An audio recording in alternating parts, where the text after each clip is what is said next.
México aún tiene un ecosistema, por decirlo de esa forma, inmaduro de organizaciones de la sociedad civil. De acuerdo a Laura García Cudier, que es directora de Fondo Semilla, ella sacaba una columna recientemente en donde explicaba que en México hay 27 organizaciones de la sociedad civil por cada 100,000 habitantes. En otros países en donde podemos compararnos, por ejemplo Argentina, esta cifra es de 270, es decir, 270 organizaciones de la sociedad civil por cada 100,000 habitantes. En Chile hay 650 organizaciones de la sociedad civil por cada 100,000 habitantes. Y en Estados Unidos hay 670. Esto implica 25 veces más organizaciones de la sociedad civil, digamos, por cada 100,000 habitantes, ¿no? Entonces eso habla también, pues, todavía de la inmadurez, le pudiéramos llamar así, de este ecosistema, y sobre todo de la importancia de impulsar nuevos mecanismos para la participación ciudadana, ¿no? Y el involucramiento de los ciudadanos en los asuntos públicos, ¿no? En este escenario, actualmente las organizaciones de la sociedad civil enfrentamos un marco normativo asfixiante, es muy severo. Las personas que participan aquí en organizaciones de la sociedad civil pues sabrán de lo que trata este tema. Tener una donataria es un tema muy complejo, reportar ingresos resulta complicado y muchas veces inhibe la formalización de la participación ciudadana en estas organizaciones, ¿no? Además, hay que decirlo, actualmente existe un amplio debate sobre la contribución que hacen las organizaciones de la sociedad civil a la sociedad, ¿no? Y es en el marco de este contexto en donde invitamos a dos especialistas para que nos hablen precisamente de eso. El primero es el doctor David Gómez Álvarez. El doctor David Gómez Álvarez es experto en gobernanza, gestión y políticas públicas con más de 20 años de experiencia profesional. Tiene un doctorado y una maestría en Administración Pública por la Universidad de Nueva York y cuenta con una maestría por la London School of Economics. Fue profesor asociado en la Universidad ITESO de 1998 a 2016 y desde 2017 es profesor asociado del Instituto de Políticas Públicas de la Universidad de Guadalajara. Es autor de varias publicaciones académicas y colabora en diferentes medios como analista político. Ha sido consultor para organizaciones internacionales como el Programa de las Naciones Unidas para el Desarrollo, para la ONU Habitat, para el Banco Interamericano de Desarrollo y para el Banco Mundial.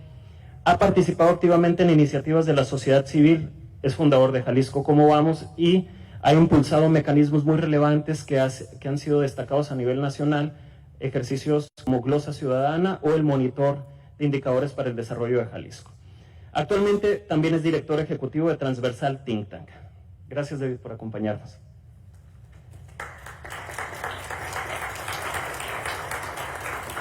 En esta mesa también nos acompaña el doctor Víctor Peña. El doctor Víctor Peña es doctor en Política Pública por el Instituto Tecnológico de Monterrey.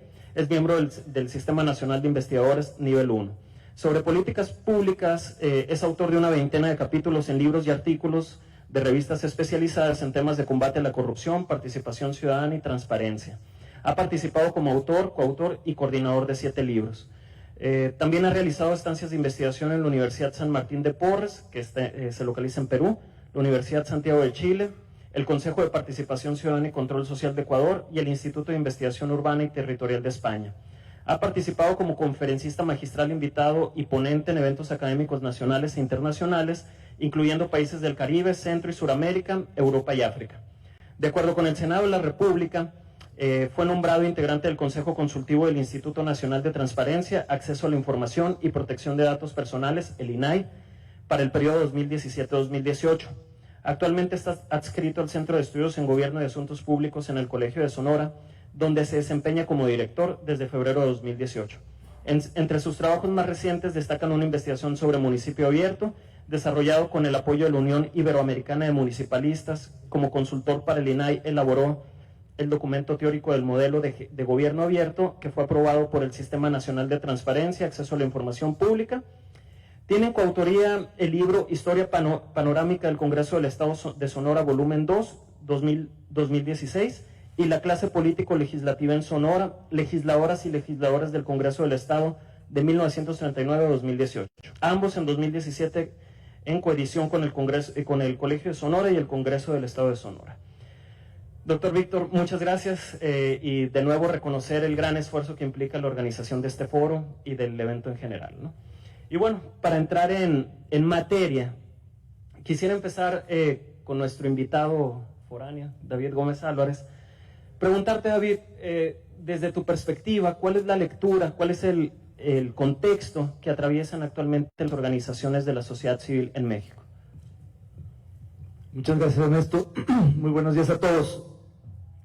Bueno, para entrar en materia y hacerlo de manera muy franca y directa, yo creo que este momento es un tiempo adverso a la sociedad civil.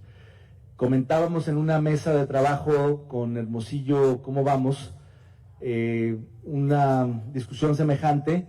A mí me parece que de parte del gobierno federal, particularmente el presidente López Obrador, existe una renuencia y una desconfianza a lo que él ha descalificado como organizaciones de la sociedad civil que representan grupos de interés o grupos oscuros o otras agendas que no son necesariamente las de la sociedad civil, y apela mucho más a este constructo social más vago pero más indefinido que es el del pueblo. A mí me parece que la sociedad civil en realidad sí se va a topar con una serie de dificultades, al menos con el gobierno federal, que no ocurrían de manera tan explícita o tan contundente en anteriores sexenios, y que tienen que ver incluso con cuestiones tan concretas como el subsidio que se daba a organizaciones de la sociedad civil en el Instituto Nacional de Desarrollo Social, que es un fondo que se canceló, igual que otros fondos a los que tenían acceso organizaciones de la sociedad civil.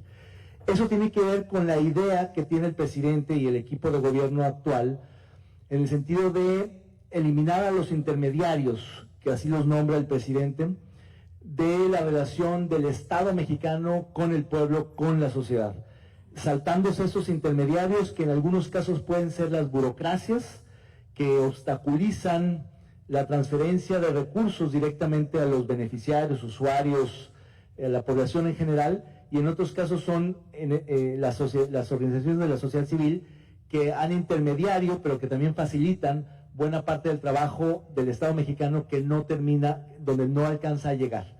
Muchas de estas organizaciones son fundamentales o han sido históricamente importantes en, digamos, la provisión de servicios, el acercamiento de ciertos beneficios con la sociedad civil, precisamente porque el Estado ahí no llega. Y además de manera mucho más eficiente, en el sentido de costos más bajos y más optimización de esos recursos que las burocracias, que muchas veces consumen más recursos, son más caras y son más ineficientes que organizaciones de la sociedad civil, sobre todo en la parte asistencialista, de desarrollo social, que ha sido muy importante.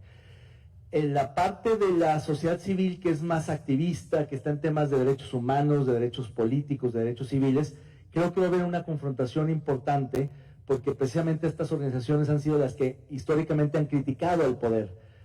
Desde luego que ahora lo están haciendo, pero lo venían haciendo también con el presidente Peña Nieto, con los presidentes del PAN, Fox y Calderón, y yo creo que esa autonomía, esa crítica, esa libertad con la que muchas organizaciones de este tipo criticaban, hoy van a tener digamos, un entendimiento más ríspido que lo que existía antes. Y yo creo que muchas de las organizaciones, incluso de la sociedad civil, que hoy están haciendo crítica o que hoy están un poco, digamos, desorientadas por lo que está sucediendo, es porque venían acompañando a Morena y a López Obrador en su campaña. Muchas de ellas incluso acompañaron el tema de la discusión de la seguridad pública, y muchas de ellas están hoy en una situación complicada porque la posición del gobierno federal, en particular del presidente López Obrador, en ese tema en particular, sí cambió 180 grados. De una posición que fue muy aplaudida y muy acompañada y muy respaldada por la sociedad civil, que era la de la desmilitarización de la seguridad pública, hoy sabemos que va en un sentido de la militarización con la aprobación de la Guardia Nacional, que aunque tenga mando civil, de facto es prácticamente militar en su totalidad, y además de muchos otros acuerdos, muchas otras iniciativas y muchos otros avances en ese sentido. Entonces creo que es un momento muy complicado para la sociedad civil en general, y creo que no es un momento sencillo, aunque también, por otro lado, creo que hay vasos comunicantes interesantes y sobre todo nuevos vínculos que se están generando entre organizaciones de la sociedad civil y el nuevo gobierno, donde algunas se identifican con temas históricos que hoy reivindica esta administración, como el combate a la pobreza, la reducción de la desigualdad, la preferencia por los más desposeídos, por los más marginados, y esa parte creo que puede permitir que haya una recolocación no solo de las organizaciones frente al poder y el gobierno federal, sino de los temas. Quizá al presidente López Obrador le interese más darle juego y tener interlocución con organizaciones que estén en los temas de su agenda, que son estos temas sociales, y no tanto quizá en otros que resulten incómodos, como el de la transparencia o el combate a la corrupción, donde él se siente menos cómodo. Es decir, en las organizaciones que señalan que el 74% de las licitaciones de lo que va de esta administración, como Mexicanos contra la Corrupción, pues esa es una ONG que en principio además le molesta mucho, le incomoda mucho, porque la preside alguien a quien él no reconoce como un interlocutor válido de sociedad civil, sino como un empresario interesado en ciertos negocios. Y en cambio, con otras organizaciones que sí están haciendo trabajo social, las reconoce, incluso las cita, porque le parece que están haciendo trabajo en las áreas en las que él cree y son menos incómodas para ciertas agendas. Entonces yo creo que hay un recambio muy fuerte de temas, de interlocutores y de la relación fiscal, política y económica con el poder. En lo fiscal, creo que además de haber reducido y cancelado muchos de estos fondos, el registro de donatarias autorizadas va a ser mucho más difícil que antes, porque es una forma de cerrar la valla, la llave, y políticamente pues hay esta tensión que se ha estado dando desde el primer día de esta administración y antes, en donde va a haber muchas diferencias, pero creo que pues ahí va a haber también reagrupamientos de parte de la sociedad civil. Y económicamente creo que ahí el financiamiento también va a ser mucho más complicado, va a provenir de muchos menos fuentes, de algunos sectores empresariales y ni siquiera de todos, porque el sector privado en este país hoy está de alguna manera dividido. Hay ciertos actores prominentes de la iniciativa privada que han aceptado participar con la nueva administración en el consejo de inversión que constituyó Romo, o en otros espacios, velando por sus intereses, sus negocios y demás, lo cual es absolutamente legítimo. Pero hay otra parte que ha estado dando más la batalla desde espacios como Coparmex o el Consejo Coordinador Empresarial o el Consejo Mexicano de Negocios, pero creo que va a ser de ahí, porque difícilmente las universidades o los profesionistas u otros sectores van a poder tener recursos suficientes para aportar y sostener a las organizaciones de la sociedad civil, que, como ya lo decía Ernesto, de suyo son pocas. En México hay un déficit muy fuerte de capital social, y en ese sentido tenemos pues muy poca densidad cívica, y en los tiempos que corren creo que va a adelgazarse un poco más, pero habrá algunas que estratégicamente sí puedan dar la batalla, tanto desde afuera, siendo muy críticos frontalmente, como desde adentro, no cooptadas necesariamente, pero sí incidiendo y persuadiendo a las autoridades en ciertos temas. Creo que va a ser mucho más fragmentado en los temas en los que sí se sienta la presencia de la sociedad civil, y mucho más selectivo las organizaciones que logren tener cierta relevancia y influencia en las tomas de decisiones públicas. Yo haría esta primera ronda de comentarios. Gracias, David. Y para la siguiente intervención te dejo que nos compartas tu opinión, si consideras que van a eliminar el régimen de donatarios. Te lo dejo. Ahorita lo abordamos si quieres. Bueno, y ahora abrir en este contexto que nos explica, la lectura que hace el doctor David Gómez Álvarez sobre estos retos y desafíos que enfrentamos las organizaciones de la sociedad civil, pero también esta reconfiguración o esta posible reconfiguración. Doctor Peña, la pregunta sería, o la quisiera dividir en dos. Primero, en este contexto adverso donde nos falta participación ciudadana, nos falta formalizarnos en organizaciones de la sociedad civil, la dinámica que tenemos en el centro, la Ciudad de México, en Jalisco, es muy diferente a la dinámica que se presenta en Sonora y en particular en Hermosillo. Lo primero sería si nos pudieras brindar tu reflexión sobre, digamos, en qué medida este contexto se replica para el caso local. Y si esa situación se está replicando, ¿cuáles son, digamos, cuál sería la perspectiva para las organizaciones a nivel local, ¿no? Gracias. Buenos días nuevamente, aunque ya para los que asisten a este cuarto congreso, nos saludábamos desde ayer y bueno, desde la mañana, pero buenos días, gracias. Al contrario, destacar, digamos, antes de entrar a las preguntas, quisiera usar un poco del uso del micrófono para contextualizar este espacio en particular dentro del Congreso, el cuarto Congreso, instituciones, gobierno y sociedad. Lo vimos desde la organización como esta oportunidad de ser un espacio de convivencia y de diálogo, y en ese sentido tenemos como dos esferas de convivencia, bueno, quizás tres si contamos la parte cultural y social que se ha tenido, pero digamos una que es más estructurada a manera de panel en la parte académica, que fue a partir del llamado de presentación de ponencias, la dictaminación de las propuestas, y luego ya pues su elaboración en extenso, su presentación en 26 mesas, esto el día de ayer y el día de hoy.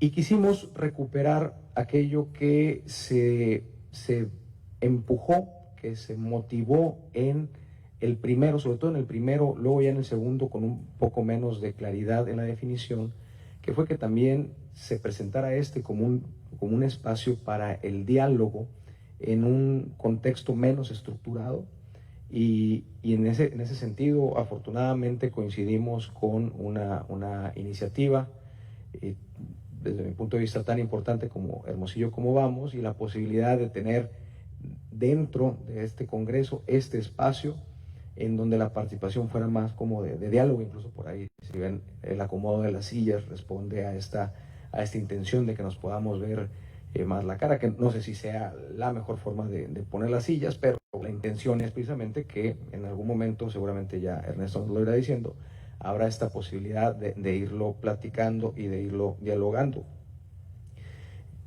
Ese es como el contexto. Finalmente, bueno, y agradecer por supuesto la presencia del doctor David, que pues no sé si está bien que yo lo diga o que se diga, pero viene de entrada por salida, tiene una agenda muy apretada, y la verdad es que somos muy afortunados que se haya levantado tan temprano el día de hoy y haya hecho este deporte extremo de entrar por salida.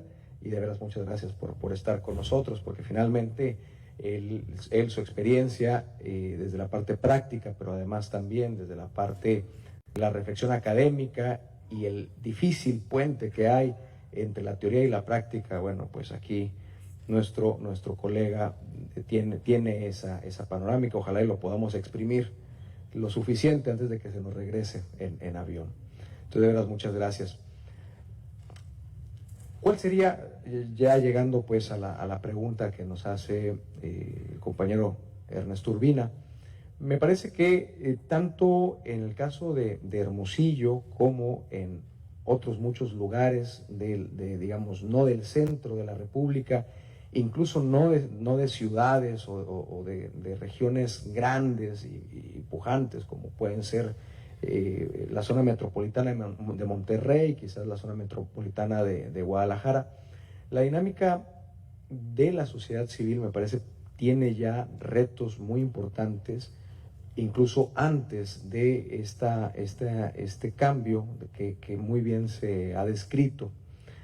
Desde mi lectura, se ha vivido en dos dinámicas o en dos velocidades muy diferentes. En la Ciudad de México y en otras zonas metropolitanas muy pobladas, la proliferación de sociedad civil alrededor de temas, sobre todo de definición de temas políticos, ¿no? Y de agenda, con una claridad de una agenda muy clara, muy específica, pero incluso además de un llamado internacional, es decir, temas importantes en la agenda internacional llegan a estos lugares y se van estructurando, incluso se va motivando, se va profesionalizando en estos grandes centros. En otros lugares, Hermosillo, pero no solamente Hermosillo, decíamos en ciudades de medianas a chicas, pero no por eso menos importante, finalmente no es el número de población lo que debe importar. La dinámica es más hacia la parte, hacia el debate de si debe ser una sociedad civil asistencialista, es decir, facilitadora o incluso colaboradora o corresponsable, o en algunos casos responsables de aquellos lugares en donde los gobiernos locales no tienen una acción, o si se vuelve, o en qué parte y en qué medida se vuelve una instancia que promueve una agenda con una mayor claridad, incluso de incidencia de política pública. Por una parte, y por supuesto que estoy generalizando, es muy heterogéneo el campo que tenemos, pero digamos, por una parte, quienes se esfuerzan por una participación más bien de asistencia, tienen sus propios riesgos. Por supuesto, el riesgo económico, de sustentabilidad del esfuerzo, bueno, eso corta transversalmente todos los esfuerzos, pero la parte de asistencia me parece que tiene su propia narrativa y su propia dificultad, considerando primero la selección de los temas, es decir, en qué temas, y que son los que por su vocación estas organizaciones toman, están apoyando quizás a grupos vulnerables, quizás ¿no? de los muchos muy variados que hay, para no limitarlo a una lista, ¿no? Entonces entran en esos espacios, y yo creo que ahí una de las principales áreas de oportunidad tiene que ver hasta dónde esta participación le resta responsabilidad al propio Estado. Es decir, la participación que va y resuelve un problema de salud o de educación, o incluso de un espacio de convivencia, en qué medida eso genera beneficios dentro de la comunidad, y al mismo tiempo, en el mediano plazo, lo que hace, digamos, es relajarle la presión al Estado. Entonces, bueno, si ahí alguien está atendiendo esos lugares, pues sencillamente yo me desentiendo y ocupo mis recursos y mi tiempo en esos lugares en donde hay una atención. Entonces pareciera que, al menos desde mi lectura, y bueno, quizás en el diálogo esto pudiéramos irlo matizando, pudiéramos ir platicando, este beneficio en lo inmediato, en donde se resuelven asuntos del momento y con la mejor de las voluntades, pareciera que indirectamente lo que está generando es un incentivo perverso para que la autoridad se desembarace, digamos, de esa responsabilidad y se ocupe de algo. El problema de que si esto se conforma así, tiene que ver con la disminución de las capacidades. Por una parte, de las capacidades de la propia comunidad, que no identifica en lo gubernamental esas ventanillas en las cuales debe acudir a solicitar o exigir, ¿no? Y por la otra parte, las capacidades de la propia autoridad, que pareciera desaparece dentro de su mapa de necesidades, de riesgos, desaparece esa posibilidad. Y luego tenemos, digamos, también a grandes rasgos, el tema dentro de esta sociedad civil que participa, ya más elaborada alrededor de una agenda mucho más clara de incidencia directa, que aquí me parece, y no por contradecirme, pero sí importa el tamaño, porque a diferencia de lo que sucede, por poner el ejemplo de la Ciudad de México, en donde hay una gran diversidad de personas, de redes, en las ciudades medianas y más pequeñas, para decirlo coloquialmente, pues el que no es vecino es primo o compadre. Entonces esto genera una dificultad muy grande para poder diferenciar si un esfuerzo es, digamos, con una intención altruista de aportar a un tema, o resulta que porque perteneces a una clase, o porque eres el primo, o porque en la escuela estudiaste. Es decir, este sentimiento de comunidad mucho más pequeña, que me parece que no es, o al menos no lo identifico yo, una preocupación dentro de las grandes ciudades. En las medianas y en las pequeñas sí que lo es, y eso genera otro tipo de dinámica, ¿no? Entonces, eso me parece tiene que ver con la diferencia que hay entre la dinámica del centro y la dinámica local. Quizás nada más aprovechar este espacio para tampoco abusar del uso del micrófono, platicar que dentro de este gran contexto, de la gran fotografía que nos están platicando de una presidencia de la República que por algunas razones se manifestó en contra de lo que se refiere como sociedad civil. Eso por supuesto que también impacta, me parece, sobre todo en los ánimos, pero desde la lectura que hago, insisto, me gustaría que esto fuera también motivo del diálogo. Me parece que las preocupaciones de la sociedad civil más en lo inmediato tienen que ver con esto otro, con la agenda particular, sea o no de tipo asistencial, y la otra es las redes claras, necesarias y por todos conocidas que suceden en una comunidad mucho más pequeña, digamos. Quisiera yo por ahí dejarlo y para aprovechar el diálogo. Gracias, doctor. Y bueno, antes de pasar a un espacio de diálogo e interacción entre todos los que estamos aquí presentes, hacer otra pregunta derivada de la aportación del doctor Peña. Rescato dos asuntos. Uno, en las ciudades intermedias o que no tienen esta tradición de formalización de la participación ciudadana, nos debatimos entre modelos asistenciales y modelos de incidencia. Y dentro de los modelos de incidencia importa los lazos sociales y personales dentro de una comunidad que, digamos, hasta hace unos años pues era relativamente acotada, ¿no? La expansión urbana ha sido reciente.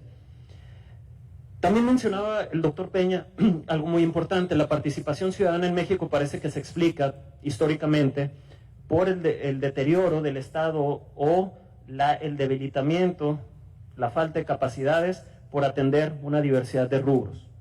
Eso pensando un poco más en la parte asistencial, pero yo creo que también en las de incidencia, porque es la incapacidad de generar o desarrollar políticas públicas basadas en evidencia, con conocimiento y con argumentos que logren los resultados esperados. Parece que ese modelo o la justificación en este contexto de cambio es, pues esa deficiencia histórica está por acabar, y como está por acabar, no tiene sentido, o el sentido histórico de las organizaciones se replantea. Ante este replanteamiento, David, tendríamos las organizaciones de la sociedad civil, y reconociendo que es una diversidad muy amplia, formales, no formales, todos esos mecanismos de participación, desde grupos vecinales, think tanks, etcétera. Necesitamos replantearnos las estrategias, replantearnos nuestros mecanismos de participación. Esa sería la pregunta, y posteriormente pasamos al diálogo, ¿no? Pues muchas gracias por el comentario. Es un honor para mí estar acá, y la verdad es que me encanta la posibilidad de que se puedan combinar estos distintos espacios en un seminario tan grande y profundo como este. Yo diría que si el contexto nacional, al menos de parte del Estado mexicano, está cambiando de manera tan profunda, tan abrupta, creo que necesariamente las organizaciones de la sociedad civil y en general todas las organizaciones no gubernamentales, no estatales, van a tener que ajustarse al nuevo entorno, a la nueva circunstancia nacional. Pero al mismo tiempo creo que ha habido cambios muy importantes y espacios reclamados, conquistados y ocupados por la sociedad civil que tampoco van a poder, digamos, cancelarse o revertirse tan fácilmente. Yo creo que esta embestida del presidente López Obrador en contra de las organizaciones de la sociedad civil, al principio es mucho más discursiva y simbólica, como muchos de sus anuncios, que real.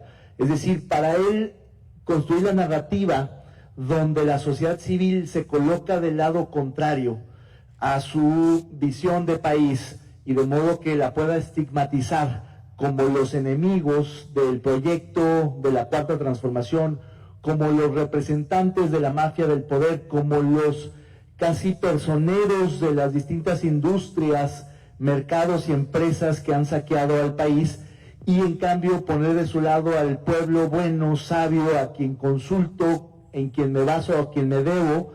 Es una lógica narrativa interesantísima que tenemos que tratar de entender también desde coordenadas distintas a como lo veníamos haciendo. El contraste frente a la anterior administración del presidente Peña Nieto es brutal. Mientras que Peña Nieto le temía mucho a estas organizaciones y hacía como que no las escuchaba, López Obrador no les tiene miedo y al contrario, las combate. Entonces, en ese sentido, creo que por ahora es mucho más discursivo que real, aunque hay acciones muy concretas que significan pasos en ese sentido, como es la cancelación de los fondos a OSCs, el cierre de ciertos espacios, la no consulta, invitación a ciertas organizaciones a las que tradicionalmente se convocaba, por ejemplo, para la elaboración del Plan Nacional de Desarrollo. Entonces, creo que va a haber un jaloneo interesante, pero al mismo tiempo ha habido espacios en donde la sociedad civil ya había estado participando en ciertos consejos consultivos, en ciertos espacios de asesoría, de diálogo, que mucha gente de la 4T valora y que incluso proviene de ahí. Es decir, hay una paradoja interesante donde no me parece que sea tan monolítica la posición del presidente, donde hay ciertos secretarios, directores, digamos, gente del gobierno federal que proviene de sociedad civil y que juega esta doble función de cerrar la puerta pero dejarla abierta, invitar a algunos pero no a todos,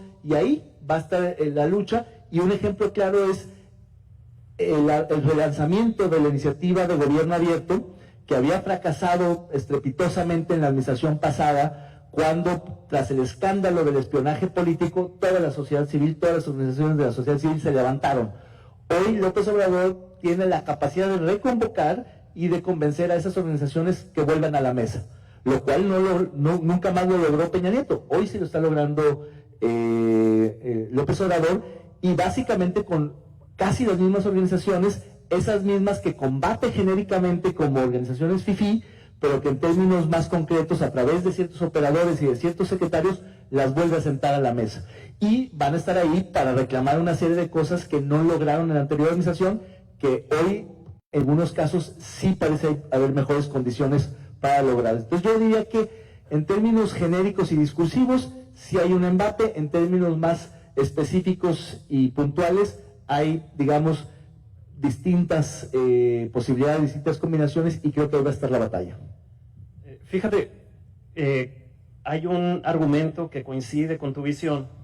A mí se me hizo muy curioso e interesante el caso de lo que se está impulsando en la Ciudad de México, un gobierno de Morena, con el Laboratorio Anticorrupción. El Laboratorio Anticorrupción es una colaboración entre la Agencia de Innovación de la Ciudad de México junto con el INCO y Transparencia Mexicana, que en la narrativa parecían estas organizaciones que estaban confrontadas, pero un gobierno local impulsa un experimento social que va enfocado a la resolución de una problemática profunda digamos, en un espacio determinado. Y yo creo que eso es un argumento de la visión que tú compartes. Ahora, si bien estamos hablando de los retos y desafíos que enfrentan las organizaciones de la sociedad civil, también es importante recalcar que tal vez de la parte de la ciudadanía es importante siempre tener en cuenta y realizar una autocrítica sobre los valores éticos, la objetividad y la transparencia con la que impulsamos nuestras intervenciones, ¿no? Que también,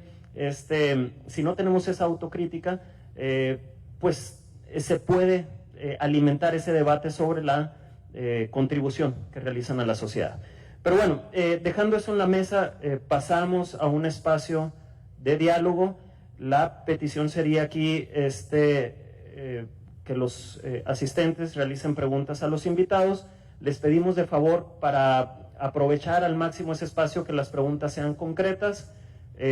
Vamos a pasar el micrófono, tomamos nota de 3 y las pasamos y luego circulamos. Para ver si tomamos, está por aquí, está por acá y por acá, estas dos, y ahorita regresamos. A ver si no se me da la memoria. 3 por aquí y 3 por acá. Gracias, muy buenas tardes o días. Felicidades por la exposición y en general el Congreso. Ha sido muy enriquecedor y yo creo todavía nos da para más. Yo quiero hacer una pregunta muy concreta con respecto a lo que tú mencionaste de las organizaciones de la sociedad civil, que eran, según entendí bien, 25 por cada 100 en México, la gran diferencia con otros países del mundo. ¿Y consideran ustedes en ese parámetro a aquellas organizaciones de la sociedad civil que no dependen presupuestalmente de algún nivel de gobierno? Sí las consideran, porque en mi experiencia hay comités de participación ciudadana y colectivos sociales que no dependen en lo absoluto de recurso alguno, más que de la misma organización horizontal, que finalmente trabajan con las tradiciones tequio, las tradiciones tal o cual. Esa es una pregunta muy concreta. Y la otra, usted mencionaba con respecto a la política del nuevo gobierno federal, en la cual está estableciendo una gran diferencia. Y pongo el ejemplo de las estancias infantiles. Yo tuve el privilegio, la oportunidad de establecer la primera estancia infantil como gobierno federal en Chalco. Como funcionario público, es un programa que finalmente era excelente, a través del tiempo muy pervertido, muy manoseado, en el cual el beneficio no era para las familias de las criaturas. Y un ejemplo que finalmente a todos nos brincó fue la guardería ABC.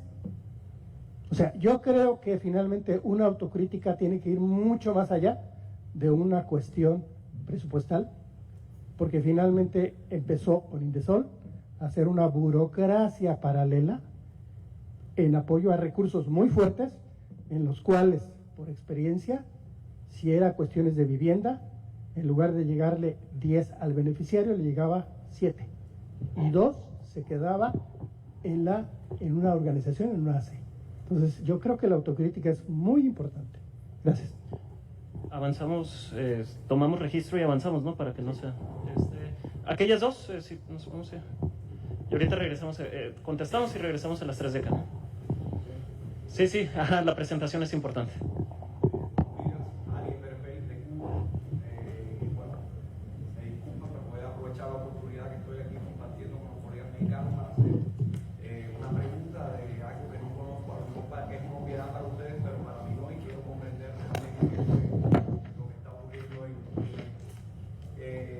Hemos escuchado en las mesas donde hemos estado que se ha hecho reiterado el criterio de que hay crítica a la política que AMLO está asumiendo con relación al tema de la seguridad y de proponer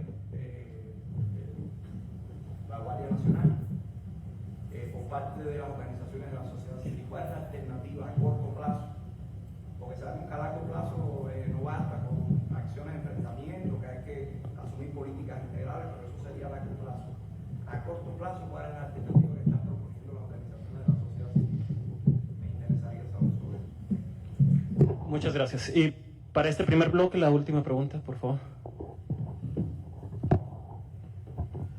Sí, mi nombre es Isaac González de Ficosec y bueno, la pregunta que tengo es más bien consultar o cuál es su reflexión en torno al papel del Estado en una economía liberal frente a la sociedad civil, reconociendo que, bueno, en este caso el Estado mínimo se sujeta a lo que sería, pues darle seguridad jurídica a los sujetos y seguridad personal, y ese es básicamente el papel del Estado en un sistema económico liberal. Muchas gracias. Comento rápido lo de la medición y les doy la palabra para los expertos. Sobre la medición, hay diferentes métricas. Hay una muy importante también del Colegio de México, un análisis muy profundo para México, que medía regularmente estas métricas, incluyen la participación de la ciudadanía en organizaciones formales, acta constitutiva, y también no formales, porque son levantamientos con una muestra determinada, ¿no? Ahora, ¿qué tan certeros pueden ser? Debemos de irnos a la parte metodológica. Sin embargo, en lo particular yo he visto prácticamente unas 4 mediciones, y en esta del Colegio de México, que fue muy rigurosa, en donde sí el comparativo era, no era positivo para México en términos de la participación o el involucramiento ciudadano en organizaciones ciudadanas, ¿no? Más allá de que estén constituidas o no constituidas. lo podemos compartir, ¿no? Paso para las siguientes preguntas, ¿no? Solamente para añadir a eso, siempre las métricas de un objeto de estudio complejo como es una OSC, a veces hay variaciones que tiene, algunos no consideran ciertas organizaciones como de la sociedad civil porque su financiamiento es predominantemente público, porque su vinculación o regulación con el Estado es muy amplia o muy profunda. Entonces ahí hay una discusión metodológica para determinar qué cuenta como OSC, qué cuenta como cuasi, como pseudo, como tal, ¿no? Pero independientemente de eso, me parece que en lo que sí coinciden todos los análisis es en un tremendo déficit de organizaciones de la sociedad civil, en un bajo capital social. En cuanto a las estancias infantiles, a mí me parece que ese es uno de los temas donde incluso varios miembros de la 4T abiertamente reconocieron que era un error, que no iba por ahí. Estoy pensando concretamente en alguien como Gerardo Esquivel, que estuvo un brevísimo tiempo como subsecretario de egresos y que ahora es vicegobernador del Banco de México, y que es uno de los que han estudiado más esos temas junto con Hernández Licona del Coneval y otros analistas de política social, en donde en efecto está muy documentado que las estancias infantiles no solamente apoyan a los padres que trabajan y que requieren dejar a sus hijos al cuidado de alguien, sino también porque la formación temprana en esos espacios es también importante para prepararlos para los siguientes grados escolares.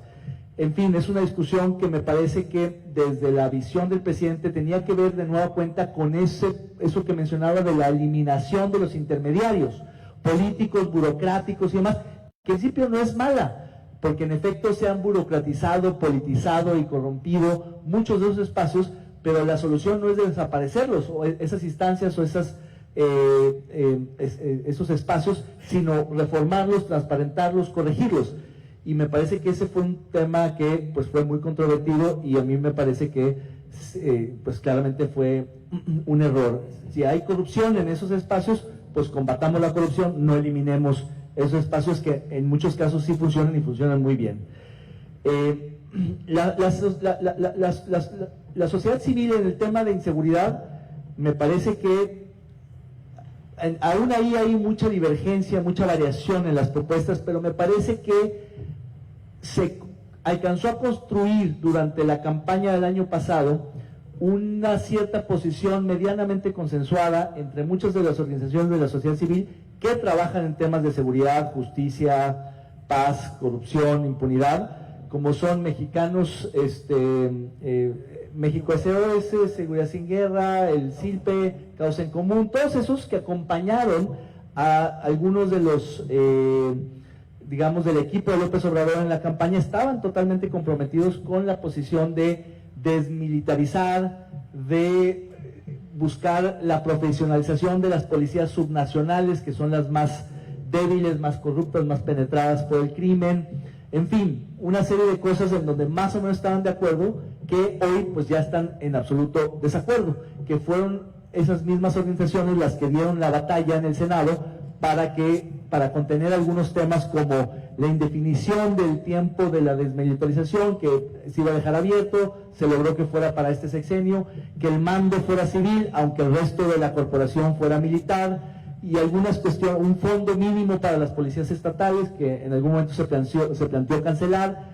Vaya, en ese tema ha habido mucha tensión, y ciertamente también el argumento del presidente es atendible, en el sentido de que después de recorrer el país en la campaña y darse cuenta de la gravedad de la situación de prácticamente todos los estados y las principales ciudades de este país, pues tuvo que rectificar, tuvo que contradecirse y abiertamente decir: vamos a sacar más elementos del Ejército y la Marina a las calles, en lugar de lo que había prometido en campaña, como había sido que los iba a encuartelar. Ese fue un cambio de 180 grados, para mí el más, digamos, ilustrativo de los cambios, de los viajes que han ocurrido en estos meses, y bueno, pues esa es la situación. Ahora bien, el papel del Estado, a mí me parece que habría que reconocer que el Estado no solamente es ilegítimo en muchos sentidos e ineficiente en otros más, sino también es insuficiente. El Estado mexicano, como otros estados latinoamericanos, no solo es ilegítimo, ineficiente, sino insuficiente. No tiene la capacidad de abarcar y atender todas las demandas sociales que cada vez son más diversas y complejas. Antes, por hablar de grupos vulnerables o sociales, pues tenía que atender a unos cuantos que más o menos se conocían. Hoy esos grupos se han diversificado, ya tenemos a muchos más segmentos y sectores y grupos que atender, pero además se ha complejizado porque cada uno de ellos interactúa con otros grupos, otras vulnerabilidades, otras carencias, y eso lo vuelve tremendamente complejo. Por tanto, la sociedad civil ha tenido que entrar donde el Estado no ha podido llegar a suplirlo, sobre todo en la parte que ya explicaba Víctor, del asistencialismo, del desarrollo social, y donde hoy hay una cierta, otra vez regresión con el tema de las estancias y demás, pero que en muchos otros ámbitos la sociedad civil ha ocupado un espacio que el Estado ha dejado de ocupar. Y en ese sentido, esas organizaciones de la sociedad civil, sean asistencialistas, o de incidencia, o de defensa de derechos, o de cabildeo, o por causas, no cabildeo por intereses, ha sido bien importante, porque es mucho más eficiente, cuestan muy poco, son baratas, porque son mucho más efectivas, porque hay gente más comprometida, con más claridad de lo que está haciendo, y porque tienen una tremenda, o por lo menos mayor legitimidad y credibilidad, porque provienen justamente de las universidades, de los barrios, de las organizaciones, y eso pues es muy distinto a la credibilidad que tienen las organizaciones del Estado, del sector público, que se burocratizan, se politizan, se desvían y demás. Entonces yo sí creo que hay un momento muy crítico en donde se está cambiando el régimen político, el sistema, pero también creo que se va a tener que repensar el papel del Estado, y muchas de estas organizaciones, algunas se van a replegar, pero habrá otras que empiecen a buscar nuevos espacios. Lo que sí es que va a cambiar diametralmente lo que conocíamos en la relación Estado-sociedad a lo que va a ocurrir en los siguientes años. Gracias. También, a manera de reacción de los comentarios, sobre el caso concreto que se nos planteaba en la primera participación, el de las guarderías. Digamos, mi aproximación al tema básicamente se da a partir de lo que conozco de la prensa, y seguramente pues entonces hay varias áreas que desconozco a profundidad como para poderme expresar en términos de incluso hasta de la burocratización, que me imagino que sí es un asunto que se presenta, pero me lo imagino, pues no tengo pues la evidencia, ¿no? Y lo de la corrupción que se maneja de algunos también me imagino que así es, pero digamos no lo conozco ahí. Yo quisiera llevar más bien mi participación hacia la parte de luego lo que se conoce como la política pública basada en la evidencia, es decir, en todo caso, si existen y en dónde están y cómo se elaboraron diagnósticos suficientes para la toma de decisión de ese tema y de otros muchos temas. Es decir, porque en ocasiones, y esto por supuesto es una interpretación personal que pudiéramos no compartirla todos los que estamos aquí, pues finalmente cada quien lo lee de manera diferente, pero en ocasiones me parece que hay decisiones que parece que se toman o no se transmiten en una conferencia en la mañana, ¿no? Quizás lo estoy simplificando y algunas personas incluso pudieran encontrarlo esto hasta como ofensivo, pudiera ser, pero sí me parece que en reiteradas ocasiones, al menos de lo que me ha tocado conocer, las cifras cambian, el fenómeno descrito cambia, y no me parece que haya elementos, digamos, plasmados, trabajados, documentados, que sean los que nos puedan normar un criterio para poder establecer si el problema es un problema general, es un problema concreto, es un problema de incentivos, es un problema de la norma, digamos, agarrando otra vez las herramientas de la política pública, los instrumentos de política pública, es la organización. Ahora, es un asunto que, o sea, digamos, pregunta, ¿no? Aquello es un asunto que se presenta en todo el país, se presenta en algunas regiones, se presenta en algunos procedimientos, etcétera, ¿no? Entonces creo que esa parte se nos pudiera ir en una discusión mucho más genérica, que me parece luego es la que se presenta, que tiene que ver con que si lo que se hacía estaba bien o estaba mal, perdón, pues respecto a qué, y dudo que podamos en cualquier tema pronunciarnos, digamos, con esa amplitud, ¿no? En política pública se dice mucho que los problemas no existen, los problemas se construyen, los problemas se crean, y un poco dependiendo de cuáles son los elementos que se escoge tener en la mesa, y se escoge tener en la mesa porque son los disponibles, porque son los que mejor entiendes, porque son los que tu estructura puede manejar, etcétera.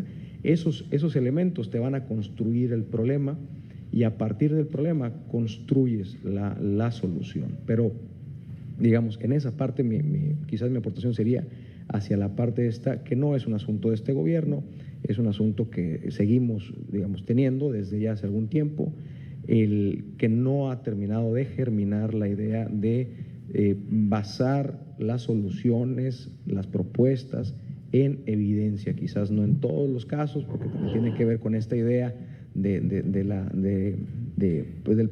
pensamiento acotado que se tiene dentro de la administración pública, etcétera, pero digamos tratar de tenerlo, al menos en el radar, el tema de la evidencia, y a partir de eso poder construir alternativas de solución, porque entonces ahí sí podemos discutir si lo que se presenta, cómo se llama, y en todo caso cómo se puede atacar. Sobre la Guardia Nacional, no la verdad que le quedo mal ahí al colega que nos acompaña de la isla, porque no tengo yo elementos para poder abundar más de ello. Sobre el Estado mínimo liberal, sobre el Estado mínimo en un contexto liberal, al menos lo que me gustaría compartir, que también pues es la lectura que hago al respecto. Me parece que también cuando trasladamos la discusión a un tema de ideología, pudiéramos caer en las posiciones absolutas, ¿no? Que impide entender cuáles son las distintas tonalidades que hay entre alguna de ellas. Es decir, si yo creo, confío y entiendo, y por eso comparto, que un Estado liberal es un Estado mínimo, pudiera decir, bueno, pues entonces en eso todo lo que no pueda hacerse, digamos, debería facilitar nada más la seguridad para que la sociedad civil exista. Y eso pudiera significar, lo pongo como un pudiera, ¿no? Pudiera significar entonces que está perfectamente justificado que no sea del Estado el soporte económico de alguna de esas organizaciones.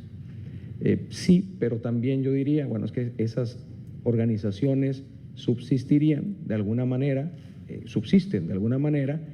y entonces ¿de dónde viene el recurso? Algo que sucede y que, digamos, se observa, tiene que ver con los recursos que se ejecutan en sociedades civiles, sobre todo en estos grandes lugares, que ¿de dónde vienen? Pues vienen del extranjero. ¿De dónde vienen? Pues vienen de distintas agencias o de cooperación o de otro tipo de organizaciones de sociedad civil. Y yo ahí también creo que es parte de una reflexión y de una discusión que debemos de hacer. Bueno, ¿en qué medida dejar que la agenda esté definido por algunas instancias internacionales? Porque luego de repente, para decirlo de manera también muy coloquial, por supuesto que estoy exagerando, pareciera que estamos más preocupados por los pingüinos del Polo Sur que con lo que sucede con nuestros vecinos. Y eso es porque hay una agenda que se impone, pero que no solamente se impone la agenda, sino que además se impone la receta de cómo le vamos a hacer con la agenda. Y luego lo que ha sucedido en varios casos, y quizás no sea el momento para particularizarlo, es que esa receta no termina de funcionar en los distintos órdenes que tenemos aquí en México, y luego pareciera que el del problema es uno, digamos, ¿no? El ejecutor es el problema porque algo no sucede, pero pues sencillamente estás haciendo ensalada de frutas con verduras, ¿no? Entonces por eso no funciona. Entonces yo creo que si bien el Estado pudiera plantearse la idea, digamos, en este orden de liberal, de bueno, que entonces cada quien se rasque con sus uñas, creo que también sería interesante saber, bueno, que pudiera haber esa agenda y que también parte de una forma incluso nueva de gobernar tiene que ver con esta idea de trasladar responsabilidades con ciertos matices, incluso destinar recurso público a la atención de algunos casos, pero digamos, ya cosas muy concretas creo que no pudiera definirse a partir de un planteamiento general, sino un poquito más específico del caso por caso, ¿no? Pasamos este bloque, la compañera y luego los dos compañeros de aquí enfrente. Adelante, y luego pasamos para allá atrás con Alfonso.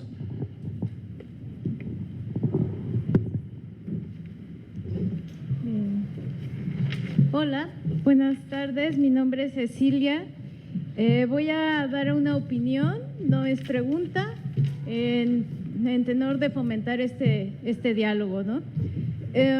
Yo he trabajado a nivel municipal y también soy parte integrante de una asociación civil desde el inicio, o sea, es decir, desde que fuimos e hicimos el registro dentro del SAT y bueno, todo este proceso burocrático que se tiene que seguir para constituirse como una asociación reconocida. Y en este tenor va mi opinión. Coincido mucho con la última parte general que nos dio sobre el panorama de las OSCs en el sentido de considerar que este gobierno ha hecho un cambio de narrativa o un cambio discursivo respecto al apoyo hacia las organizaciones de la sociedad civil y que bueno, quizás el espacio combativo, yo lo llamaría más como el espacio de negociación, se llevará a cabo de manera mucho más práctica en los ámbitos de gestión, de la transferencia de recursos y demás.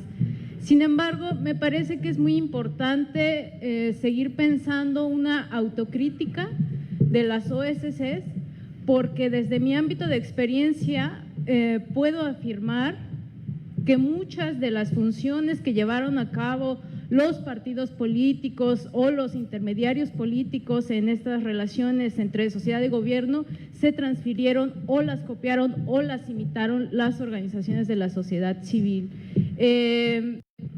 Pensando principalmente en el clientelismo mexicano, muchas asociaciones se conformaron, pero en algún momento dado derivaron en prácticas similares a la de los partidos políticos, es decir, vamos a apoyar a tal persona, a tal candidato, a tal partido. ¿Por qué? Porque nos conviene para una negociación después en cuanto a transferencia de recursos. Esa sería una primera reflexión que me parece que tiene que ver con una autocrítica efectivamente a las OSCs. Y también quiero proponer, bueno, otra reflexión. ¿Qué tanto el Estado mexicano en los últimos años apoyó a estas organizaciones de la sociedad civil para legitimar sus propias instituciones y no tanto para aperturar otro tipo de prácticas de participación social, ¿no? Entonces, ahí lo dejo. Muchas gracias. Muchas gracias. Adelante. Buenos días, mi nombre es Javier Alberto, yo vengo de Centro Permacultural Color Tierra, también soy egresado aquí del Colegio de Sonora, entonces pues tengo un cariño muy especial por este espacio en el que pues ya hemos participado antes. Mi organización precisamente es como las que mencionaba acá el compañero, está basada en la horizontalidad, en la ayuda mutua y tenemos, a pesar de que tenemos 7 años trabajando, nunca hemos recibido ni un 5 de la administración pública. En ese sentido, pues me parecen interesantes las anotaciones que hace Víctor y David respecto al contexto político de las OSCs.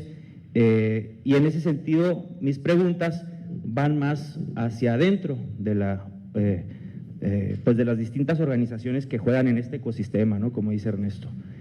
La pregunta muy concreta sería, ¿qué capacidades de agencia, y esta es para David, qué capacidades de agencia necesitan quienes operan y administran una organización de la sociedad civil? Y para usted, compañero Víctor, ¿qué capacidades de agencia necesitan quienes operan y administran las alianzas con las OSCs desde la administración pública?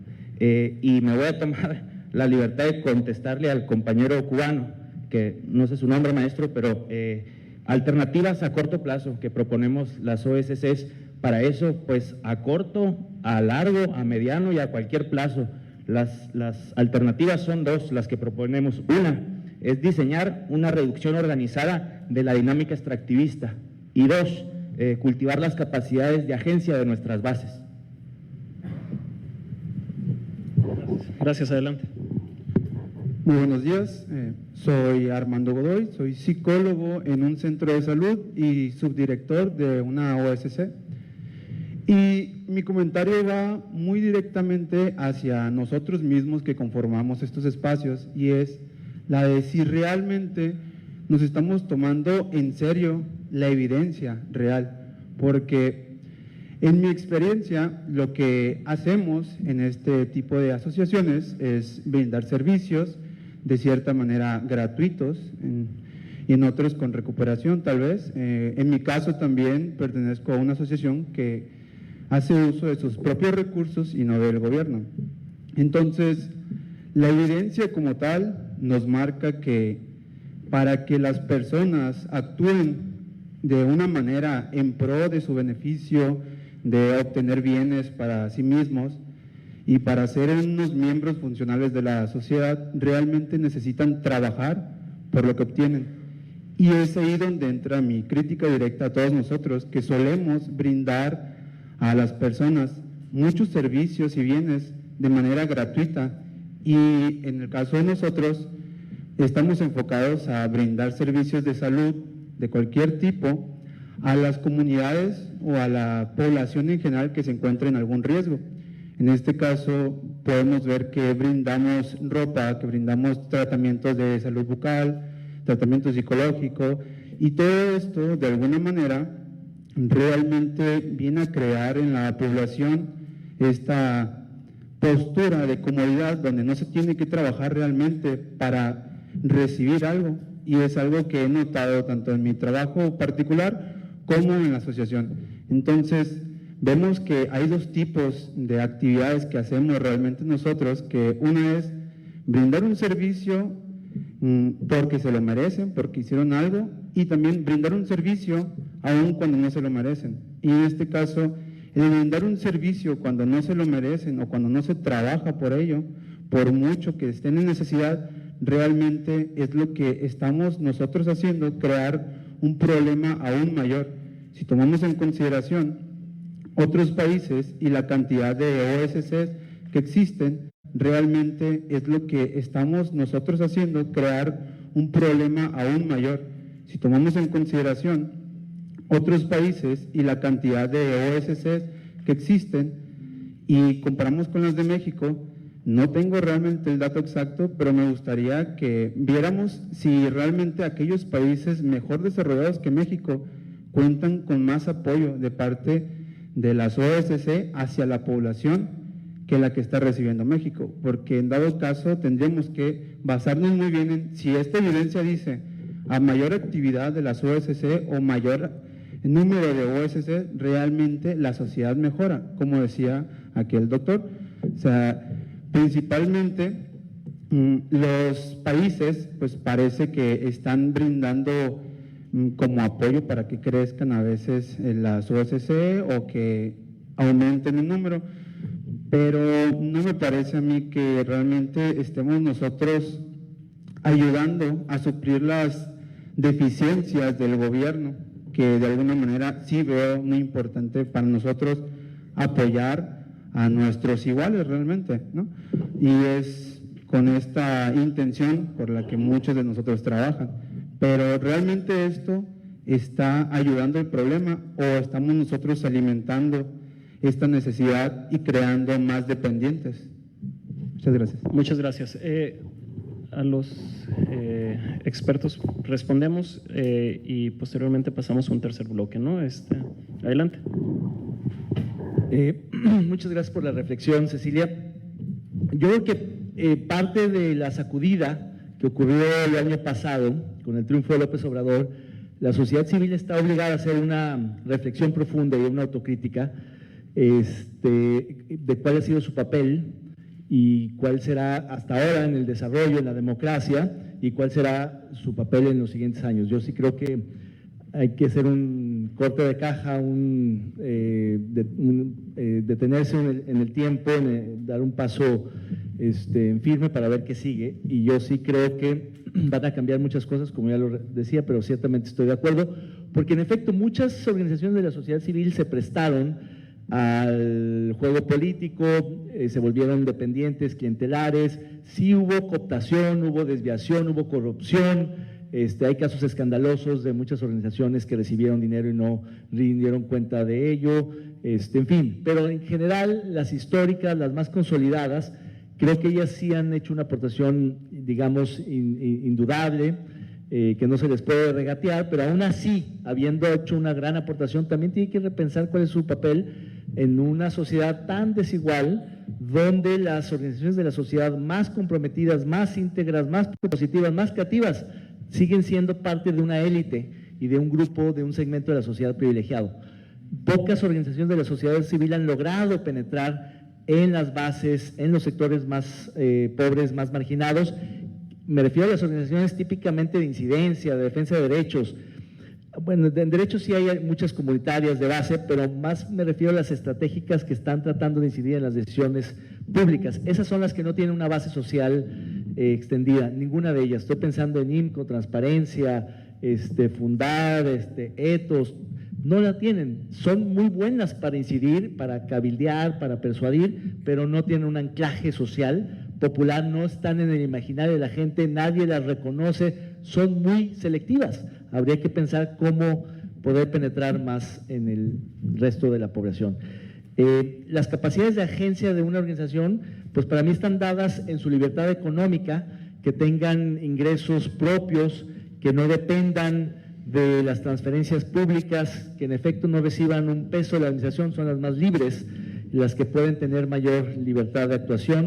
También una autonomía política, que no estén en la égida de los partidos, del poder, de los regímenes, y que al mismo tiempo tengan la capacidad de persuasión, de influencia, de cabildeo, de incidencia en general, y por supuesto que tengan una expertise que les permita gestionar el conocimiento para traducirlo del conocimiento especializado de la academia a un conocimiento más accesible, más aplicable en otros sectores de la sociedad. Y para mí esas serían las capacidades típicamente de agencia de una organización no gubernamental. Y eso me lleva también a comentar el tema de la evidencia. Ya lo decía Víctor, me parece una de las batallas más importantes, no de ahora en que López Obrador, digamos, minimiza mucho la importancia de la evidencia, de los resultados, de la experiencia, sino porque en general creo que la discusión tiene que tener un lenguaje común, y ese lenguaje es el de los datos, la información, el conocimiento, porque si no, de otra manera, el debate va a ser solamente de intuición,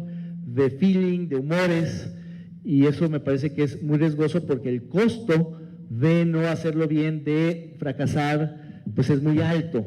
No es solamente una discusión académica, intelectual, sino es una discusión que tiene implicaciones de política pública, porque al final del día, cuando se cancela un programa, eso tiene un impacto. Cuando se anuncia una nueva medida, eso tiene un impacto, y en ese sentido creo que hemos perdido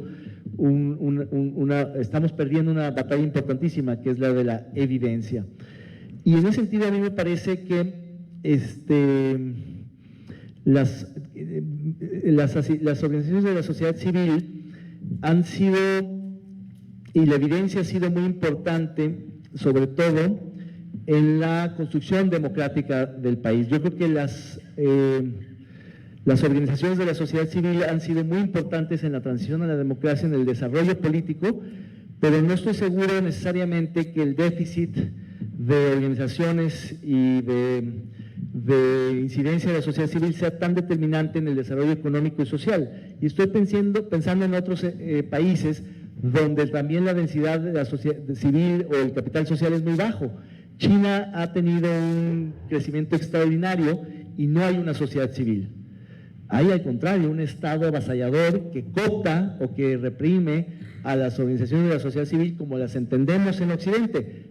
Claro, hay que entender la perspectiva oriental, donde la sociedad civil es distinta, no tiene esta idea de libertad o de oponerse al poder, sino más bien mucho más de coadyuvar con el poder. Pero también estoy pensando en otras naciones que tuvieron desarrollos, digamos, sobresalientes, como Corea del Sur, Singapur y Japón en su momento, que también no lo hicieron con sociedad civil. Me parece que la idea de sociedad civil occidental es mucho más importante en las democracias que en las no democracias o en los países autoritarios o cuasi democráticos.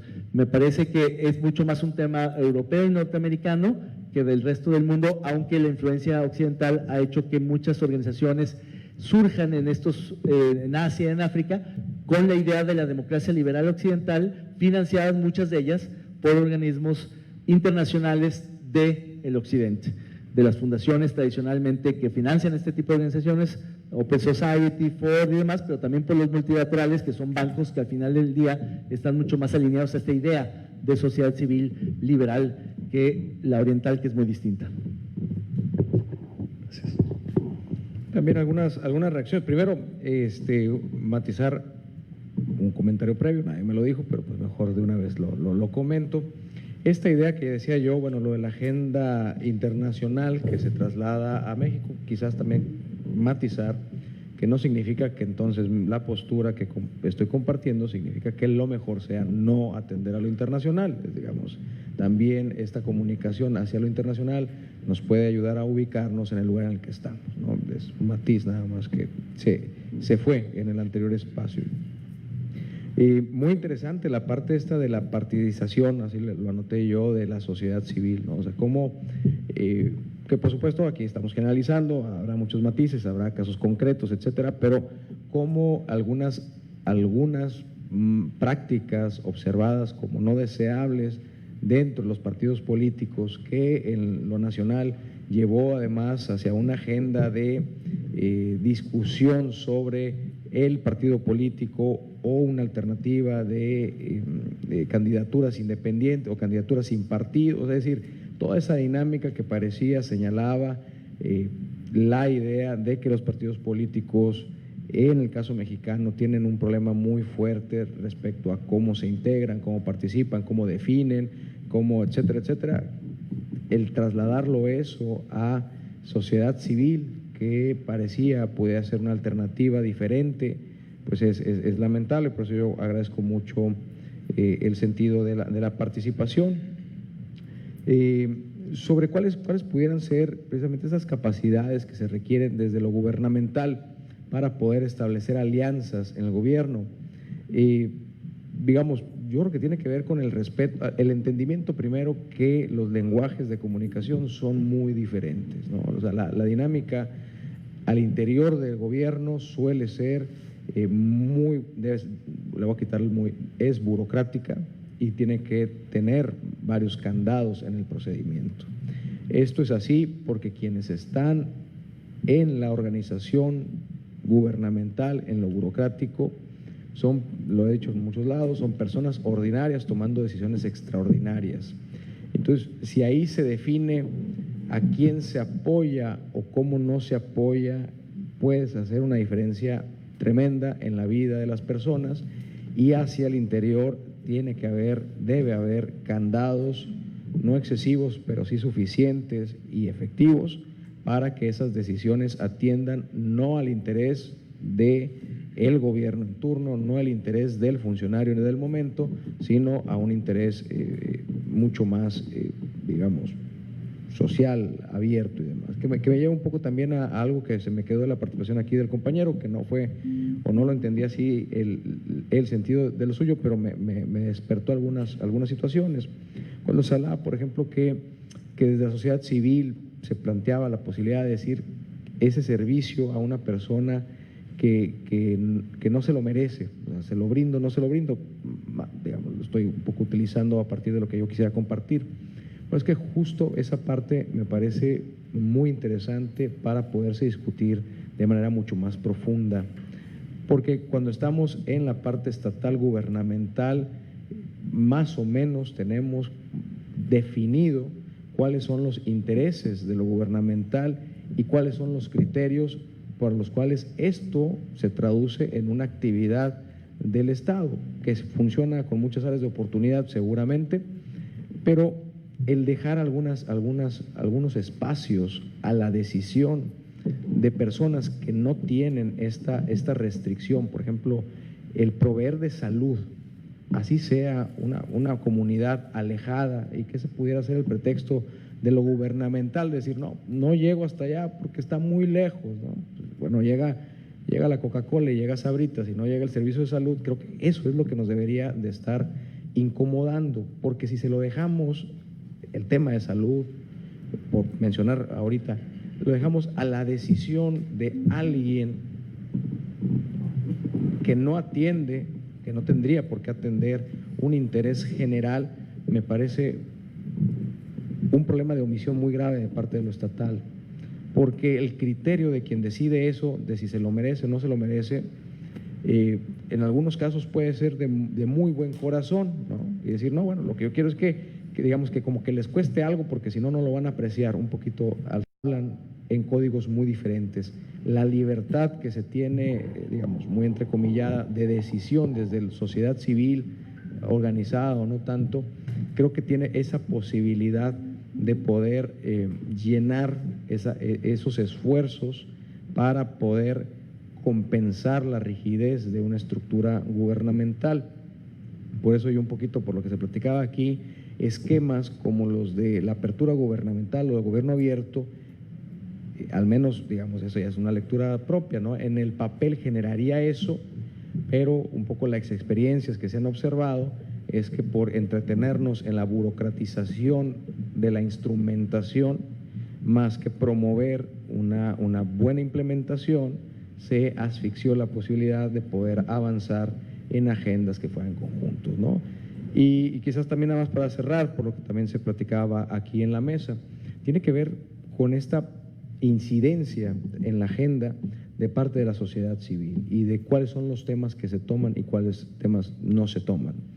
El caso se lo platicaba Mejía hace un poquito, el tema, por ejemplo, de la transparencia de la industria extractiva, que en el caso de Sonora, pues además es muy significativa por la cantidad de recursos que se generan en términos de la industria minera, pero que además en el resto del país también es significativo, quizás no por el oro como el caso local, pero son áreas que requieren de, por ejemplo, prácticas de transparencia, que existen prácticas internacionales que señalan que esa área es muy interesante porque hay mucho dinero, hay muy poco control, hay reemplazos de gobiernos por decisiones de corporativos internacionales que además se dan en áreas en donde están en el medio de la nada y entonces no llegan ni la opinión pública, no llega nada, sencillamente ocurren cosas ahí y nadie se entera.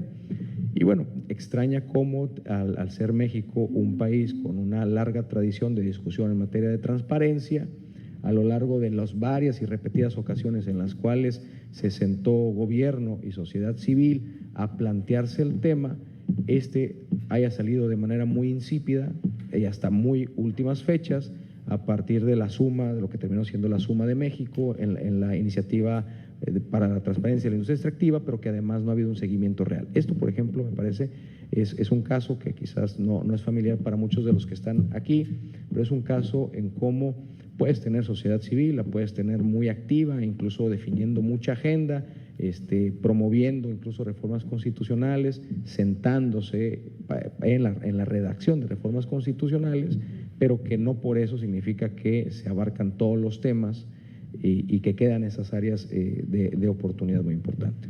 Cerraré aquí. Muchas gracias, doctor. Un último bloque, allá estaba Alfonso y los dos compañeros. Atendemos este bloque y yo creo que viene una reflexión final. Bloque de 4, maestra, lo incorporamos y si hay tiempo hacemos digamos, un nuevo bloque. Yo creo que ya no nos va a dar mucho, pasaríamos a una reflexión final, ¿no? Pero adelante, Alfonso. Sí, bueno, si nos pueden decir de la organización también dónde vienen o del sector. Buenos días, Alfonso López de la Asociación Civil Vigilantes del Transporte. Mi pregunta más bien está en el sentido de qué sugieren ustedes para evitar las simulaciones que existen de sociedad civil en el gobierno, ¿no? Las simulaciones que hay de sociedad civil en el gobierno. Por ejemplo, hemos visto que muy fácilmente se quitan la camiseta de funcionario público, se ponen la camiseta de sociedad civil o al revés. Entonces, un ejemplo muy claro, lo que se dio en el Sistema Estatal Anticorrupción, donde tenemos un comité de selección totalmente afín al gobierno del Estado, que se dice en sociedad civil, funcionarios que forman parte del Comité de Participación Ciudadana, y entonces cierran todos esos espacios a la verdadera sociedad civil. ¿Qué es lo que sugieren ustedes que podemos hacer desde las OSC para tratar de revertir esa situación? Gracias, Alfonso. Sí, podemos pasar a los compañeros.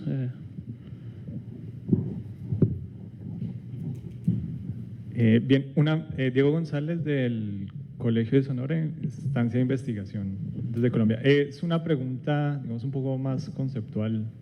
En la discusiones que he tenido la oportunidad de estar sobre sociedad civil los 2 meses que llevo en la estancia de investigación, me llama la atención si se está tomando sociedad civil igual a movimiento social, o sea, ¿qué papel tomaría esa, si es solamente una diferenciación conceptual o si en la práctica si tiene esa diferenciación, o si se está tomando como igual, como una tensión, como algo justapuesto, en fin? Y efectivamente el papel de los movimientos sociales en la toma de la agenda de las políticas públicas. Muchas gracias. Compañero de al lado. Sí, bueno, si gusta y cerramos con la maestra. Sí. Sí, bueno. Sí.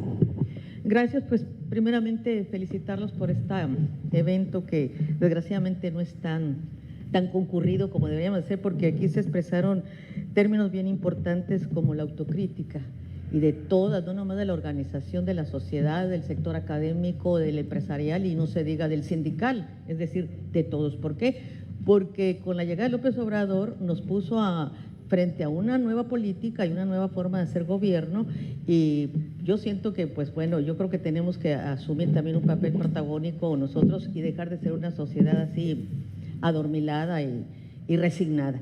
Bueno, sin embargo, no dejo de decir cómo romper ese círculo, lo que habló aquí el señor o lo que se habló respecto a las guarderías. La sociedad, la organización de la sociedad, bueno, forma parte de la cultura occidental, nosotros formamos parte de la cultura occidental, sin embargo tenemos una sociedad civil deficitaria. Entonces, y eso ha generado un Estado de Derecho deficitario. ¿Cómo romper ese círculo para tener un Estado fuerte, un Estado realmente de derecho? Yo en los poquitos tiempo que estoy aquí creo que se han dado pasos, al menos a dar una sacudida también a la estructura constitucional, porque de nada sirve que nosotros aquí nos organicemos y hagamos cosas si al final nos topamos con un Estado deficitario, una legislación diseñada para la corrupción y para la debilidad de la sociedad y un sistema de impartición de justicia, pues para qué voy a decir, porque yo creo que todos los hemos padecido.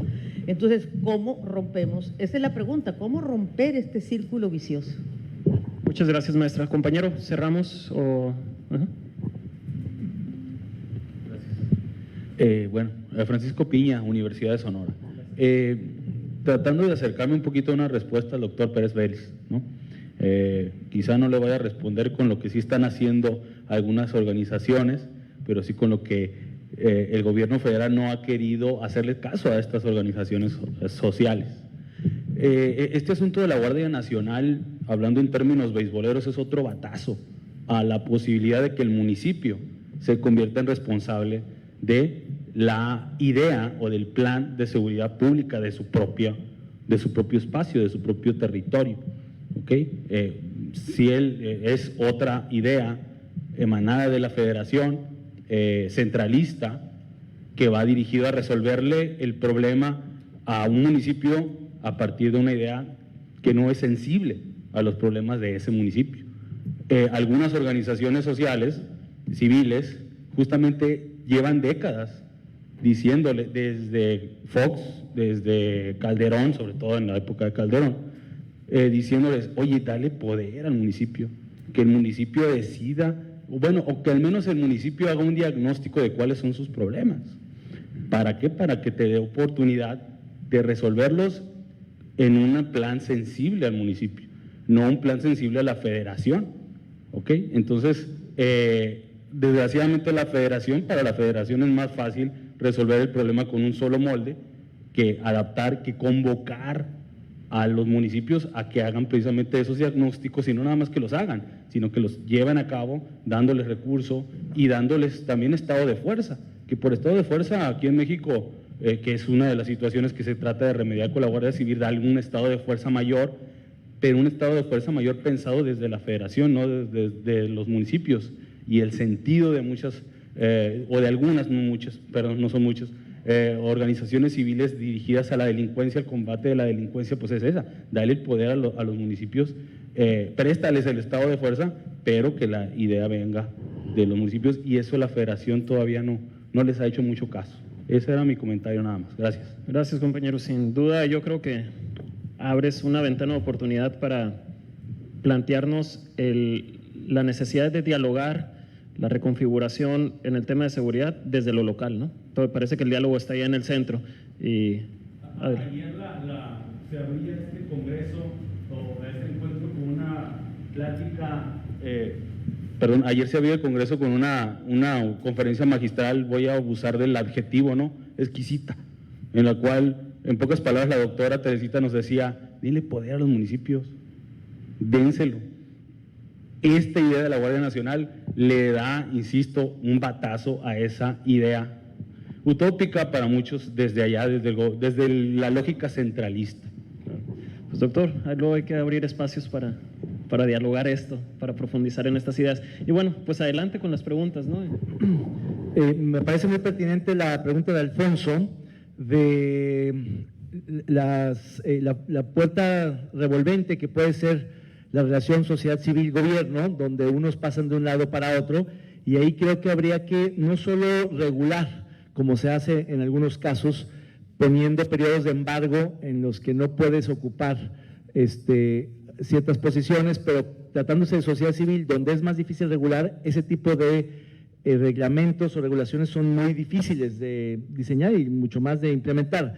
Más bien tendría que venir por un lado de la visibilización de este problema y de la sanción social o de los colectivos y por las redes de este tipo de casos. Eso que mencionan del sistema estatal de anticorrupción es lo que está ocurriendo en prácticamente todo el país.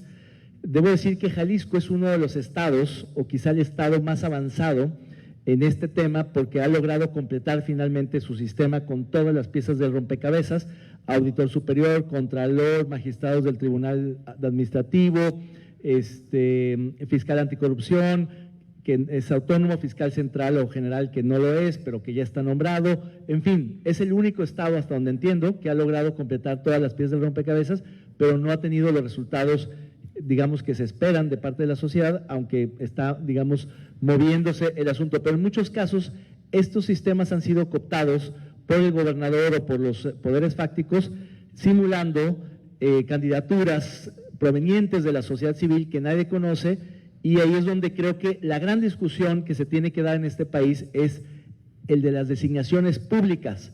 De hecho, la manera en cómo se designan a los integrantes de los sistemas estatales anticorrupción fue a través de esta idea de un comité de selección, que algunos les llaman los notables, que es una suerte de grupo de gente muy destacada de sociedad civil que el Congreso nombra para que ellos a su vez designen a los que van a ocupar los cargos de los sistemas estatales anticorrupción. Si uno se detiene a pensar en este proceso de designación, el Congreso, el Legislativo, está claudicando de una responsabilidad que le compete constitucional y normativamente, que es la de designar a los otros cargos, magistrados, titulares de organismos, etcétera, precisamente por la falta de credibilidad, porque ya nadie les tiene confianza. Entonces tuvieron que trasladar esa competencia fundamental de un legislativo a un cuerpo de ciudadanos de la sociedad civil, que a su vez designaron a otros de la sociedad civil para integrar el sistema, los sistemas estatales anticorrupción. El asunto es muy delicado y tendremos que repensar el tema de las designaciones públicas en su conjunto, desde las designaciones de los ministros de la Suprema Corte hasta de los organismos locales, que son también importantes, porque cada vez hay más designaciones y hay muchísimas modalidades, hay muchísima simulación, hay muchísimos engaños, y es un tema que no debería de recaer de manera arbitraria y discrecional en los que nombran a estas posiciones, sea el legislativo o el ejecutivo.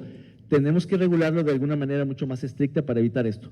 Respecto al comentario de Diego, ¿cuál es la diferencia entre sociedad civil, organización de la sociedad civil y movimiento social? Es muy difusa.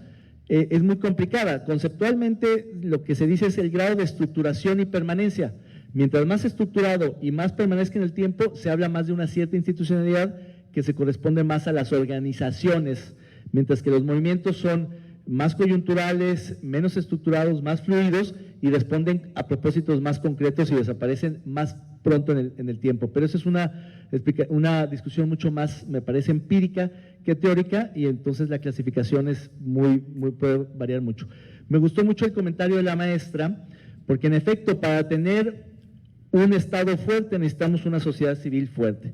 Si hacemos una matriz 2x2, Estado fuerte, débil, sociedad fuerte, débil, tenemos un conjunto vacío en un estado débil y una sociedad fuerte. No existe ningún país donde haya sociedad civil muy fuerte y un estado débil. Eso no existe. Ese sería como una especie de anarquía organizada que no existe todavía en el país. Quizá en algún momento histórico pudimos haber visto algunos visos de una coordenada como esa, pero no existe. El otro es un estado fuerte con una sociedad civil débil, pues es un estado autoritario, donde son súbditos, son pueblo, son masa y no ciudadanos de plenos derechos.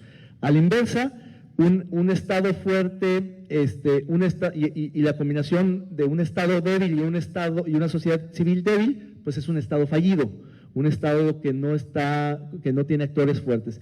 Un estado fuerte con una sociedad civil fuerte, pues es una democracia consolidada, donde en efecto hay contrapesos, hay participación, hay derechos, hay garantías, hay todo eso que es a lo que aspiramos. Yo creo que la fórmula tiene que ser, en efecto, un estado fuerte con una sociedad civil fuerte. Cualquier otra combinación es subóptima.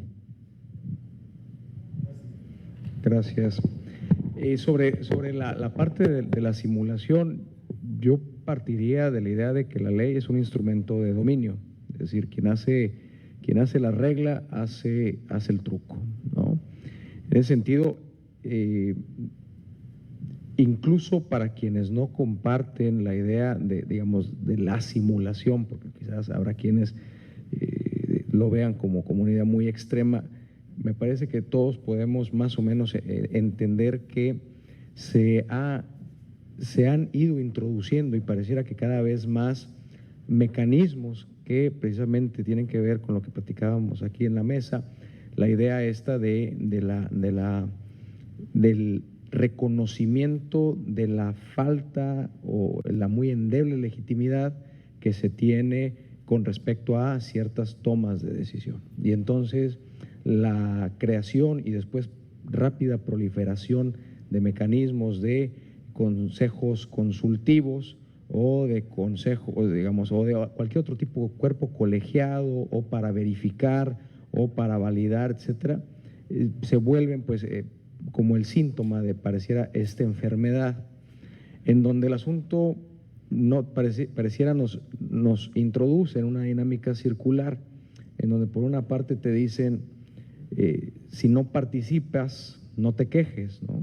Y luego, si participaste, es decir, si fuiste parte, pues no te quejes porque fuiste parte de eso mismo. Entonces entras en una dinámica circular muy curiosa, donde pareciera, insisto, que hay que tener en cuenta que la ley es un instrumento de dominio. Y hago la referencia, pues, porque aquí se ha puesto en la mesa. En el caso, por ejemplo, de los sistemas estatales, bueno, el nacional y el sistema estatal, me parece que tiene que ver precisamente con la máxima expresión de pareciera ser esta tendencia en donde los cuerpos legislativos, que son representantes populares, se reconocen con una legitimidad, insuficiente para tomar una decisión tan importante, y entonces derivan la responsabilidad en un cuerpo, en un comité de selección, que a su vez son los que designan, los que integran los CPCs. Me parece que en términos de diseño de esta decisión es de los más complejos, a lo mejor quizás podríamos decir avanzados en términos de la creatividad que ahí se le pone. A mí me llama la atención, sin embargo, que en este caso en particular pudiéramos hablar de que claudicaron, voy con la palabra, claudicaron los congresos esta decisión para designar estos cuerpos, pero en los otros mecanismos para decidir los otros puestos, ahí como que todavía no llega a esta idea de claudicar. Eso lo agarraron, ¿no? Hay casos, y me parece que no soy impreciso al mencionar que Sonora es uno de ellos, pero también Coahuila fue uno de ellos y otros muchos estados de la República, en donde la generación de esta instancia, de este comité de selección, no solamente no provee de un asunto de legitimidad, que era para lo que el diseño parecía atender, sino que además entrampa la manera jurídica en la cual se aborda esta decisión. Es decir, ¿cuál es la responsabilidad en términos legales de una decisión tan importante como la integración de la silla ciudadana de un sistema estatal? Sí es honorífico, ¿no? Si no tienen domicilio, no tienen patrimonio. Es una cosa muy compleja que en términos legales hace muy difícil poderlo abordar. Entonces, donde pareciera pues que la solución es más compleja que el problema que se estaba atendiendo, y que si bien comparto el tema de Jalisco como uno de los ejemplos más claros, me parece también que ahí hay unas condiciones que no se dan en otros estados. Aunque no es la intención personalizarlo, pero en el sistema está Freddy Mariñas, está Nancy García, es decir, personas que por años, antes de que estos temas estuvieran sobre la mesa, han trabajado y que les da no solamente una trayectoria, sino un conocimiento, etcétera. Me parece que eso no se presenta en las otras fórmulas que se han logrado en varios estados de la República. No estoy, digamos, como que hablando de que la solución sea que los académicos aborden estas instancias, porque tampoco es como esa postura absolutista, pero sí me parece que en el caso de Jalisco hay esa feliz coincidencia. Y además de Jalisco, un poquito hablando de los sistemas y para pensar en esto de la simulación, en la primera ley estatal de Jalisco, en materia de transparencia, en la designación de ahora se les llama órganos garantes, ¿no? Se hablaba de una fórmula que era única y además innovadora para la integración del órgano garante de la transparencia. Se decía que en pocas palabras, que una vez que se corriera un filtro de capacidad, de conocimientos, etcétera, había dos opciones para decidir quiénes integraban el pleno del organismo de transparencia. Una, la insaculación, es decir, todos los que han cumplido con el conocimiento, etcétera, los requisitos, se meten en un saco, en una urna, y sale el nombre y esa persona es. Esto rompería la otra alternativa que ponía la ley, que era pues el acuerdo político del Congreso del Estado. Aunque estaba en la primera ley, entiendo yo, nunca se utilizó la insaculación, fue una decisión política, y hacia las siguientes reformas que se vivieron en Jalisco, el tema de la insaculación dejó de existir. Entonces, ¿cómo se le puede hacer? Bueno, la ley es un instrumento de dominio, quienes están ahí seguramente, digamos, quiero pensar que lo hacen de todo corazón, pero también tienen todas las posibilidades, todas las herramientas para establecer cuáles son las reglas del juego. Mecanismos estos, como los que rompan el vínculo político entre la decisión y los que ocupan, ¿no? Me parece que es una forma importante de romper con la simulación. El tema, por ejemplo, de la reelección de quienes están en estas posiciones, me parece que también es un tema que se debe de entender. La otra tiene que ver con lo que se percibe en estas instancias, porque cuando se empezaba a hablar de esto se decía, no, bueno, la idea es que en estas instancias, transparencia, corrupción y demás, los que estén ahí tienen que tener una buena percepción, porque eso les va a asegurar independencia, ¿no? Pues un poquito lo que la evidencia me parece indica es que más allá de generar independencia, genera la dependencia a seguir ganando lo que no ganan en otra actividad que tienen, y entonces ya a esas alturas, entre que si me reeligen o no me reeligen, o sea, dime qué órgano del cuerpo necesitas, yo te lo doy para que me reelijas a la siguiente, ¿no? Entonces, ese tipo como de situaciones se deberá dar.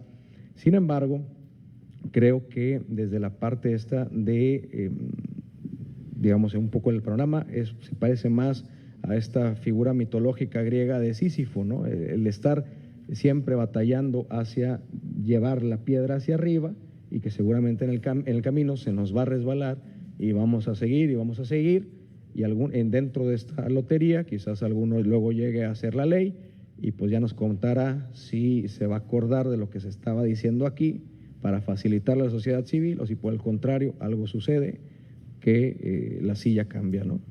Sería la participación. Muy bien. Muchas gracias, doctor.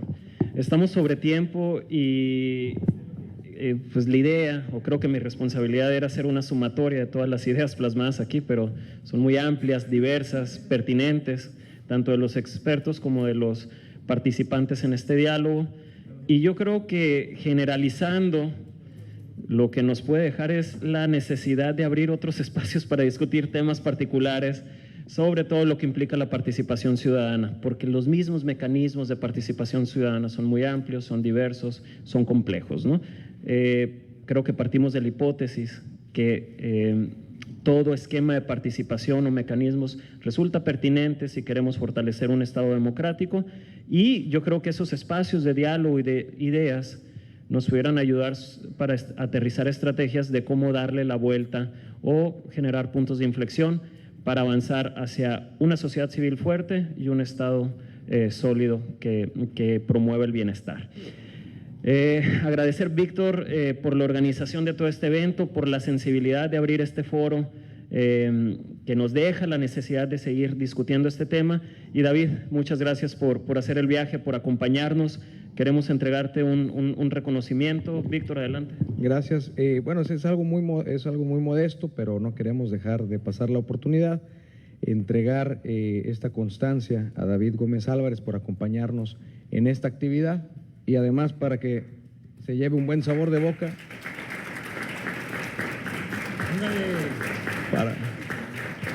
Esto también es para que se lleve un buen sabor de boca Dulces Regionales de Sonora. Y también, por supuesto, dentro de esto, que al contrario, los agradecidos con Hermosillo Cómo Vamos, somos nosotros los quienes estamos coordinando esta actividad. También una constancia, Ernesto Urbina Miranda, como moderador de este panel. Entonces, muchas gracias. Muchas gracias.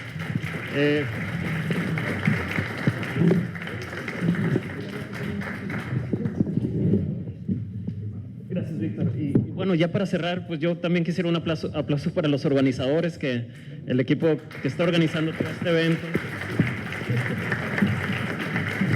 Y muchas gracias por acompañarnos, por estar en este espacio, y esperemos que de aquí salgan colaboraciones que nos permitan estar teniendo mesas y espacios para la discusión. Muchas gracias.